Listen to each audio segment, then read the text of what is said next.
시간론에 대한 화두를 우리가 다시 이제 이어나간다고 생각한다면, 지난주에 제가 화두를 던지기를 삼성전자가 58,9만 원대를 돌파한 것이 그 돌파한 주에 돌파했기 때문에 의미가 있는 것이다. 만약에 그 돌파가 일주일이 늦었거나 일주일이 빨랐다면 그것과 또 다른 의미를 가질 수 있을 것이다 라는 말씀을 드렸었습니다. 이야기는 우리가 보통 시간론을 이해하기 위해서는 축선에 대한 이해를 해야 됩니다. 여기서 말하는 축선이라는 것은 누차 몇 차례 말씀드렸지만 우리가 차트라는 것은 이렇게 축을 가지고 움직이는 것이고, 이 가격뿐만이 아니라 한 개의 축은 시간으로 구성되어 있는 것은 분명한데, 우리는 이 시간을 생각을 여기서 바꿔야 됩니다. 시간을 하루, 이틀, 3일, 4일, 5일, 6일 하면서 그 단락으로 그냥 재단을 하는 것이죠. 즉, 시간을 가격에 반영하는 생각을 하면서도 심지어는 그것이 우리가 주가가 이렇게 나타난다면 이 가격과 시간의 반영으로서 소위 말하는 추세를 의미하고 추세를 이야기하면서도 실제로는 이 시간 자체를 물리학적 시간, 단위 시간으로 잘라서 생각하는 버릇이 너무나 익숙하게 길들여져 있다는 것입니다. 그러나 우리가 이 기계론적 생각, 소위 말하는 이 공간론적, 기계론적, 유물론적 생각에서 보여주는 이 시세라는 것이 이 단위 시간의 시세, 이 단위 시간의 시세라는 한 개의 좌표의 점의 연결로만 바라본다면 이 시간이라는 것은 아무런 의미도 없습니다.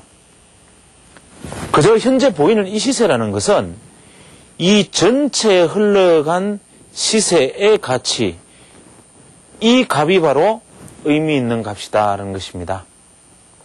다시 말하면 이 시세는 이만큼의 과거 전체를 담고 있고, 이 시세는 이만큼의 과거 전체를 담고 있는 것이고, 이 시세는 이만큼의 과거 전체를 담고 있는 것이지요. 이 시세가 오늘의 시세는 500원이고 어제의 시세는 400원이다. 그러면 어제 400원이었는데 오늘 500원이다. 그러면 우리가 또 그 전날은 300원이다, 200원이다, 5일간을 잘라서 5일 2평이 어떻다. 이렇게 말하는 것은 기계론적입니다. 그래서 그 5일 2평을 지지하느냐 하지 않느냐를 따지고 무너졌다, 무너지지 않는다라고 이야기하는 것은 굉장히 단편적이고 2차원적이고 유물론적 생각이죠.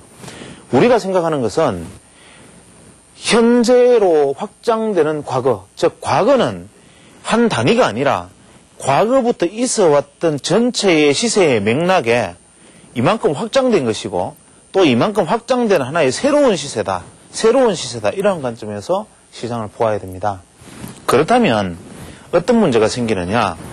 예를 들어서 우리가 시간론적 추론을 가지고 이야기를 한다면, 삼성전자가 예를 들어서 이러한 어떤 추세를 가지고 있었다면 현재 이 추세 안에서 삼성전자는 이러한 움직임을 보이고 있었겠지요. 그래서 이번에 이 시세가 지금 돌파가 됐다고 가정을 하지요. 그래서 현재 이게 이제 60만 원이고 이게 삼성전자가 58에서 59만 원대라고 가정을 합니다.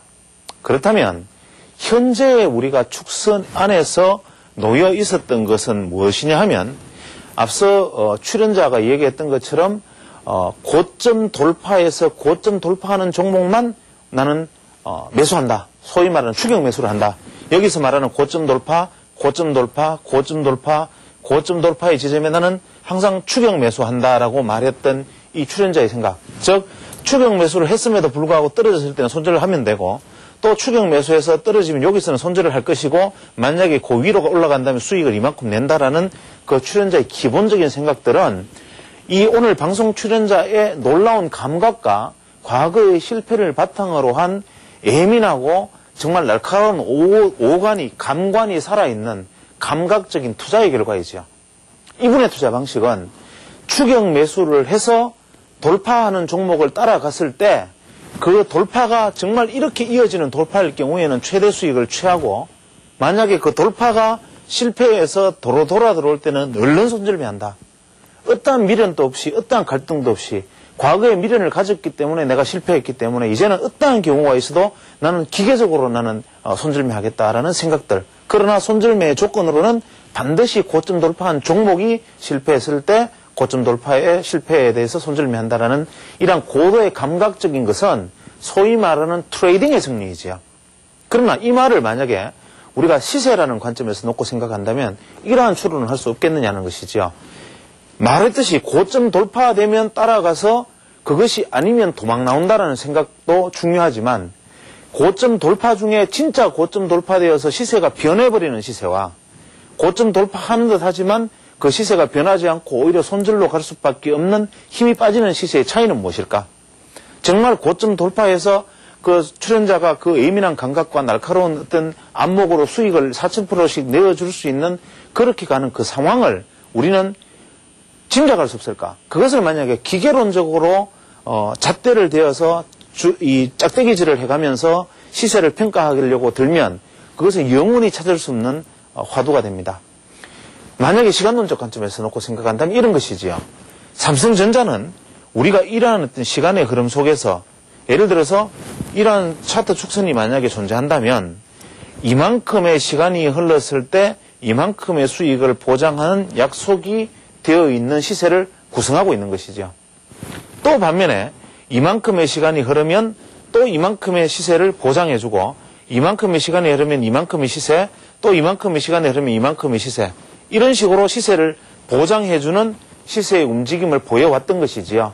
그래서 이 안에서 시세가 이렇게 움직여서 이렇게 왔건 이렇게 해서 이렇게 갔건 어쨌거나 간에 이러한 시간의 단위 안에서 이렇게 만들어주는 변화를 보여주던 것, 넓게 말하면 이만큼의 시간에 이만큼의 수익을 내주는 비율, 이것을 다시 자르면 이만큼의 시세에 이만큼의 수익을 내주는 비율, 이러한 식으로 계속 진행이 되어 갔던 것이지요.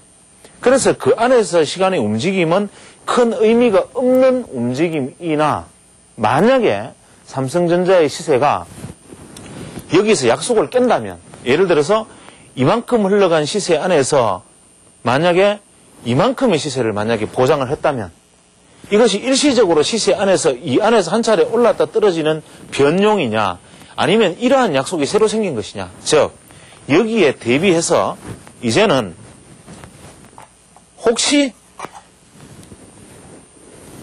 이만큼의 시세에 이만큼의 시간을, 시세에 이만큼의 시간을 변용해주는, 즉 약속해주는 시세의 변화가 일어난 것은 아닌가라는 생각도 해볼 수 있는 지점이 있다는 것이죠.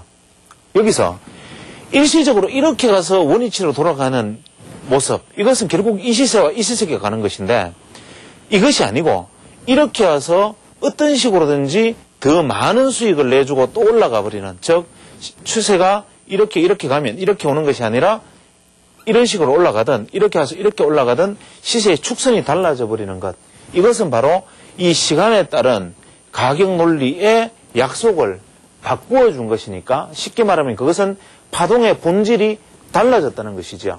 즉 이렇게 긴 구간의 한 개의 파동의 시세를 변화시켜 줬다는 것인데, 이 파동의 변화는 우리가 논리적 구조, 기계적 구조로 보통 말해주고 있는 구조, 예를 들면 엘리어트 파동이론에서 피보나치를 차용했을 때, 엘리어트가 한 이야기는 아니지만 우리가 피보나치의 비를 가지고 차용해서 시세를 이야기할 때 이렇게 얘기를 합니다. 너무 전문적인 내용이기 때문에 일반 시청자 여러분에게는 좀 송구스러운 느낌입니다. 그러나 일단 이렇게 화두를 던지고 기회를 잡아서 다시 아주 쉽게 새로 풀어가겠습니다. 시세가 이렇게 가면 우리가 피보나치 아크라는 것이 있지요. 혹은 피보나치의 아크, 즉 피보나치의 호라는 것이 있습니다. 또 혹은 피보나치의 채널이라는 것이 존재하고, 여기서 말하는 피보나치 아크라는 것은 이 점을 중심으로 이 파이 비율이 꼬박이 몇이 되느냐에 따라서 계속 이렇게 원을 그리는 거지요. 그래서 이렇게 원을 그려 나가면 비율별로 원을 그리고 이 비율에 따라서 시세가 조정받으면서 이것이 나아가면 새로운 파동이다. 이 파동과 이 파동과 이 파동은 틀린 파동이고, 한 개, 두 개의 새로운 파동이 끝나면 하락 파동에서 존재하는 지지 파동이 나타날 것이고, 이러한 논리를 가지고 있는 것이 피보나치 아크입니다. 여기서 말하는 피보나치 호. 이것의 가장 큰 문제는 뭐냐면, 피보나치의 이 비를 빌려서 소위 말하는 시간을 이 가격에 대비 높이만 본 것이 아니라 시간적 가치를 반영을 했다라는 점에서는 그것이 의미가 있고 상당히 나름대로 참신한 시도일지는 모르겠으나, 그것이 규정된 1.618, 2.618배 하는 식으로 아크를 만들어 나가는 소위 말하는 기계론적 자세를 벗어나지 못했다는 점에서 이것은 치명적입니다. 그래서 원래 이것을 만약에 기계론적 자세를 벗어나서 현재의 가격이 현재의 시간을 성장 속에서 시간을 만약에 반영하는 시세로 간다면 이것은 어떠한 시세로 움직여야 되느냐 하면 이러한 타원의 형태로 시세를 움직여줘야 될 것입니다. 그래서 이것이 타원으로 움직이는 것과 현재 우리가 기존 보여주는 호의 입장과 다른 점은 무엇이냐면 호의 입장은 기계적이고 물리적 좌표적으로 차트를 시세를 꺾어버린 것이고 소위 말하는 엘립틱스, 이 파이 엘립티칼, 즉 타원의 문제로 간 것은 시간과 공간의 조화에 의한 3차원적 시세를 보여주는 것이다 이것입니다. 이것은 아크적 차원에서 파동을 본 것이라면 이 엘립틱스의 차원에서 본 것이라면 시세가 살아 움직이는 모습을 그대로 살려주면서 가는 것이고 이랬을 때 소위 말하는 지지의 의미와 저항의 의미가 그대로 살아있는 것이기 때문에 이 안에서 움직이는 시세는 같은 파동이다. 아무리 움직여도 이것을 벗어난 시세가 새로운 파동의 출발이다라고 볼 수가 있는데 지금 현재 제가 그림으로 설명하는 이 엘립티칼한 그림들은 소위 말하는 타원형의 그림들은 이 라직이 좀 까다롭습니다. 이거 현재 우리나라 HTS에서 구현하지를 않고 있고 이것을 그려나가는 라직은 좀 까다로운 라직을 필요로 하지만 이것의 넓은 의미에서 개념이라는 것은 우리가 그냥 개념만 이해를 하면 됩니다. 실제로 우리가 굉장히 까다로운 지금과 같은 피보나치 아크다, 피보나치 채널이다, 피보나치 엘립틱스다 이런 여러 가지 전문적인 용어를 동원해서 하는 이런 이야기들이 도대체 제가 왜 대중을 상대로 하는 그냥 보통 쉽게 말하면 피보나치가 무엇인지조차 모르는 투자자들 앞에서 이런 얘기를 하고 있는 건가? 쉽게 말하면 생각을 바꾸라는 겁니다. 그냥 삼성전자가 예를 들어서 얼마를 돌파했다, 고점이다. 어떤 종목이 전고점을 돌파했다. 라는 식의 생각으로 접근을 하면 앞서 출연자처럼 완전히 깡통을 차고 수십 년간 완전히 거들이 난 다음에 시장에서 지옥이 뭔지를 경험하고 자기를 다스리는 방법을 알고 주식시장에서 처절한 실패의 바탕 위에서 살아남는 한두 사람을 제외하고는 영원히 구렁텅이로 오히려 몰아넣게 되는 것이고 이것의 어떤 기계론적 관점이 아닌 시간의 관점을 이해를 하는 자세, 그것이 바로 시장을 본격적으로 이해를 해나가는 것이라는 뜻입니다. 그래서 우리가 파동이다라는 것을 우리가 다시 살펴봐도 이런 것이죠. 엘리어트식 관점에서 이야기를 한다면 1파동이 있고 2파동이 있고 3파동, 4파동, 5파동이 있다면 만약에 이 파동이 각도를 변화시켜주면 보통은 이 파동은 같은 각을 보여주게 되지요. 이 상승파동의 상승파동은 같은 각이고 상승파동이 각이 틀려지면 이 시세는 보통 마감을 의미하는 것입니다. 그것은 무엇이냐면 시세의 축선이 유지를 하다가 이것이 이렇게 각이 바뀌든 각도가 바뀐다라는 것은 현재의 시세가 축선을 벗어나 있던 것을 보정한다라는 의미에 속하는 것입니다. 혹은 분출한다는 의미에 속하는 것이기도 하지요. 예를 들어서 우리가 정상적으로 가야 할 시세가 이런 것인데 우리가 시세의 움직임이 이러한 것이라면 이 시세는 이러한 것으로 간다면 시세를 보정하려 하는 것이고 시세가 이러한 식의 상승을 보이다가 이렇게 올라가 버린다면 마지막 분출을 하는 것이다라는 것으로 살펴볼 수가 있죠. 그래서 우리가 만약에 파동론, 엘리어트적 관점에서 일반 투자자들의 이야기가 다시 쉬운 주제로 다시 돌아갑니다. 우리가 그냥 보통 주식이라는 것은 엘리어트 따위의 말을 그냥 빌리지도 말고 그냥 주식이라는 것은 어떻게 생겨 먹었든 그저 파도 치듯이 이렇게 흘러가든 혹은 이렇게 흘러가든 주식이라는 것은 나름대로 파동을 가지고 있는 것이다. 이때 우리가 주목해야 되는 것은 이것을 넘어서는 이 값이 다음 파동의 출발일 것이다라는 막연한 믿음들, 이것은 파동을 내가 믿는 사람이건 믿지 않는 사람이건 시세라는 것이 고점 돌파하면 사라는 뜻은 바로 그런 것이지요. 즉 우리가 고점 돌파, 전고점 돌파할 때 매수를 하라는 뜻은 무엇이냐면 기본적으로 파동이 있다면 그 파동을 넘어서는 파동이 나타날 때 그것은 새로운 파동의 가능성이 높기 때문입니다. 다만 새로운 파동은 새로운 파동이나 이미 진행된 파동의 마무리 파동이었다면 그 다음부터는 떨어질 일이 훨씬 많은 것이고 이랬을 경우에는 손절을 하자는 전제에 속해 있는 것이지요. 또 만약에 이렇게 해서 돌파하는 것을 이게 매수를 했는데 진짜 본격적 상승의 출발이었다면 엄청난 수익을 내줄 수 있기 때문에 이러한 파동을 본능적으로 캐치해서 간다면 큰 수익을 내고 여기서 혹시 돌파했을 때 샀다면 떨어지는 것이다. 그래서 아까 출연자가 말씀했다시피 올라서 실제로 상승해서 조정을 보였을 때 대부분의 개인들은 여기에서 손절을 하는데 이것이 알고 보면 눌림목이었을지 어떻게 하느냐라는 얘기와 논리는 바로 이런 것이지요. 그래서 우리가 보통 투자 행위를 행할 때 고점 돌파가 굉장히 중요하다라고 말할 때 이 고점 돌파의 의미라는 것이 시간론과 결부지어서 다시 생각해 보면 이런 것이지요. 파동이 이렇게 상승을 해서 자 이런 파동을 보이면서 상승하는 종목이 A라는 종목이 존재를 하고 또 이런 식으로 상승을 해서 상승하는 종목이 A라는 종목, B라는 종목이 있다고 가정을 하지요. 우리가 가정을 한다면 여기서 고점 돌파와 여기서 고점 돌파의 차이는 어떤 의미가 있느냐면 여기서 고점 돌파라는 것은 이 전체 축선 대비 이것이 하락 마인드 없이도 최소한 올라가야 할 여력이 이만큼은 무조건 남아있는 반영을 의미하는 것이고 만약에 여기서 이렇게 올라간 것은 이것이 만약에 고점이라면 이만큼 하락 반영의 가능성이 높아지는 이만큼 하락 반영의 가능성이 높아지는 의미를 가지고 있는 것이지요.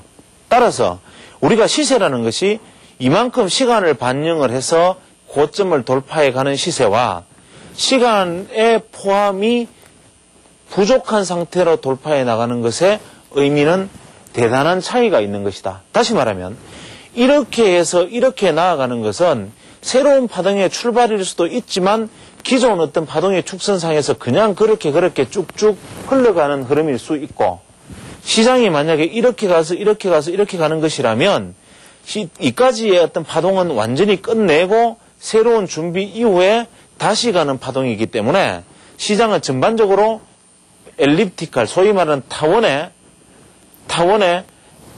형태로 새로운 시세가 출발하는 것이다 하는 것입니다. 내용이 어려울 수 있습니다. 그러나 이러한 전문적인 내용을 일반인이 굳이 이해해야 할 필요는 없습니다. 저 역시 지금 이러한 어떤 라직을 가지고 하는 얘기는 아주 전문적인 서적에 대한 레퍼런스, 참고를 가지고 드리는 말씀이기 때문에 이것은 제도권 기관 투자자들 상대로 연수 강좌할 때 제가 보통 쓰는 이야기들이지 일반 개인 투자자들에게 이것을 활용하는 이야기들은 아닙니다. 여기서 개인 투자자들에게 제가 굳이 알아듣지도 못할 이야기들을 계속 쏟아붓는 이야기는 무엇이냐면 10번, 20번을 강조하지만 차트를 볼 때 그것이 보여지는 좌표값, 시세의 높낮이, 고점과 저점, 고점 돌파, 눌림목 이런 식의 마인드를 버려야 된다는 겁니다. 시세를 볼 때 그 시세의 흐름이 흘러간다면 지금 얼마나 이러한 시간을 반영한다는 것은 시장의 수급 구조가 매물이 희석되면서 새로운 수급 구조가 만들어져 가는 과정이 소위 말하는 시간론이라는 그림 안에서 포함되어 있는 것이라는 것. 이것을 넓게 말하면 소위 말하는 다이버전스로 표현할 수 있는 부분이기도 하다. 이러한 얘기를 하는 것입니다. 여기에 대한 것은 기초적인 것은 상세하게 새로 풀어나가야 되겠지요. 다시 한번 강조드립니다. 시세는 시간입니다.